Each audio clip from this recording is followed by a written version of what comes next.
2022 पाकिस्तान के लिए कैसा साबित हुआ? हमने तो पहले भी कोशिश की है खिदमत करने की, अभी भी कर रहे हैं।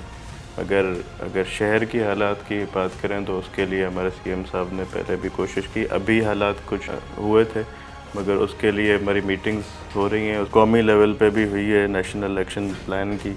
उसके अलावा कराची के लिए भी सीएम साहब की मीटिंग हुई है। उसमें स्ट्रिक्टली उन्होंने हिदायत दी है कि जो स्ट्रीट क्राइम है या और भी ऐसे अनासर हैं उनको सख्ती से जो है निपटा जाए। उसमें चेकिंग्स भी हमने बढ़ाई है। अमन व अमान की सूरत हाल की बात की जाए तो वर्स्ट किस्म की कंडीशन है। ये तो आपने खुद देखा जब सीएम साहब विजिट पे निकले तो एक खातून ने रोक कर उन्हें बताया कि किस तरीके से उनके साथ वारदात हुई और वो अपनी फरियाद लेके थानों तक जा रही हैं, लेकिन उनकी फरियाद की सुनवाई कहीं नहीं हो रही। देखें, कराची शहर के लिए आपने अभी जैसे खुद फरमाया कि सीएम साहब खुद भी निकले थे राउंड पे, इसलिए और ख़ुद हम कोशिश करते हैं कि हम खुद सुने फरियाद लोगों की। और अभी आपने बजा फरमाया कि काफ़ी हमें शिकायतें मिली हैं यहाँ पे शहर में जो हुए, हमने देखा भी है न्यूज़ पे।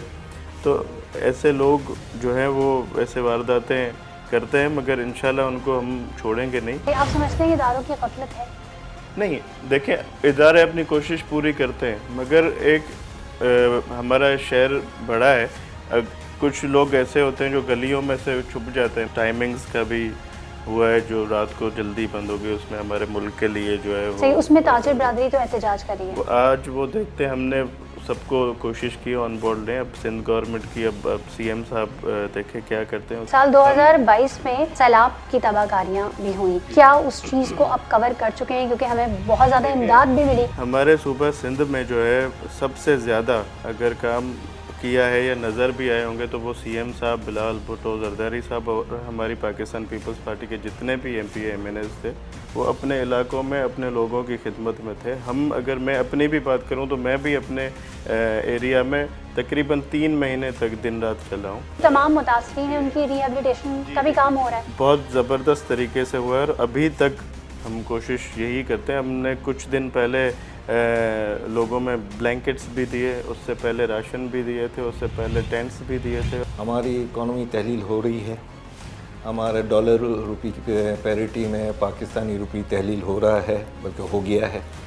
हमारे इंटरेस्ट रेट जो लो इंटरेस्ट रेट की हमें उम्मीदें होती थी वो तहलील हो चुकी हैं। ज़मीन के नीचे के जो ज़खायर थे, गैस, पेट्रोल, फ्यूल, वो तहलील हो चुका है। कहा यह जा रहा था कि FATF की ग्रे लिस्ट से निकलने के बाद पाकिस्तान में मनी लॉन्ड्रिंग, डॉलराइजेशन और हुंडी हवाले का काम कम हो जाएगा, लेकिन हालात इसके बरक्स निकले। मार्केट और इंटरबैंक में इंटरनेशनल करेंसियों के रेट में 35 से 40 रुपए का फ़र्क आया, जो कि पाकिस्तान की तारीख में पहली बार हुआ। बिल्कुल सही जो कह रहे हैं, क्योंकि ये FATF ने जो हमें बाकी बिजनेसेस ख़त्म हो गए तो उससे ये हो गया कि जो हमारे पास एक रकम आ जाती वो ख़त्म हो गई, वो बंद हो गई।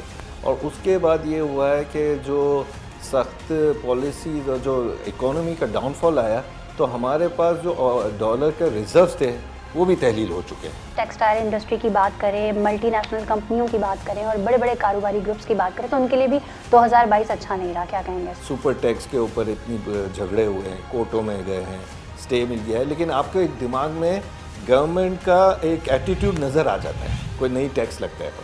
यही बात हमारे कुछ जब हालात बहुत अच्छे थे तो यहाँ तक बातें होने लगी थी कि कॉर्पोरेट टैक्स कम किया जाएगा और एक आध मरतबा 35% से 34% किया गया है।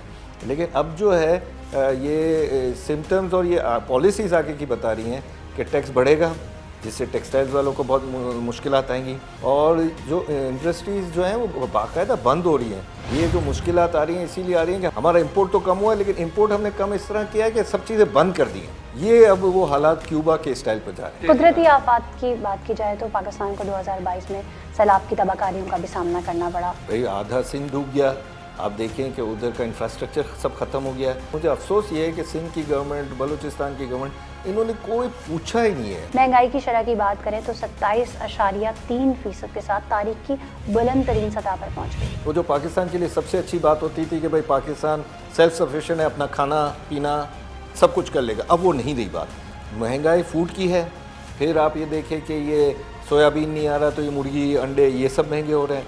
फिर आप चीज़ों में देखें कि आपके एसेंशियल चीज़ें हैं, मोबाइल, एसेंशियल चीज़ें, कंप्यूटर, लैपटॉप, अभी IT का ज़माना है पूरी दुनिया का, تو وہ جو IT کے لیے ہم سوچ رہے تھے کہ پاکستان میں بوم ہوگا، اب آپ کو ایک لیپ ٹاپ جو 6-7 ہزار روپے کا ملتا تھا اب 17,000 میں بھی نہیں ملا۔ اور آج جو حکومت نے سخت سٹیپ لینے کے شروع کیے ہیں کہ 8 بجے بند کر دیں گے، بند کریں، لوگوں کو بڑی گاڑیوں میں گھومنے پھرنے سے گریز کروائیں، اور جو کہتا ہے 8 بجے ہم مارکیٹ نہیں بند کریں گے وہاں لائٹ بند کر دیں۔ پھر پبلک یہ سوال کرتی ہے نا کہ بھائی وہ اپنے جو شہری ہیں ان کو فیسیلیٹیٹ بھی تو کرتا ہے نا۔ یہ آپ نہیں کر سکتے، یہ آپ آئسولیٹڈ اکانومی نہیں ہے، آپ کے اوپر تو قرضہ بہت زیادہ ہے۔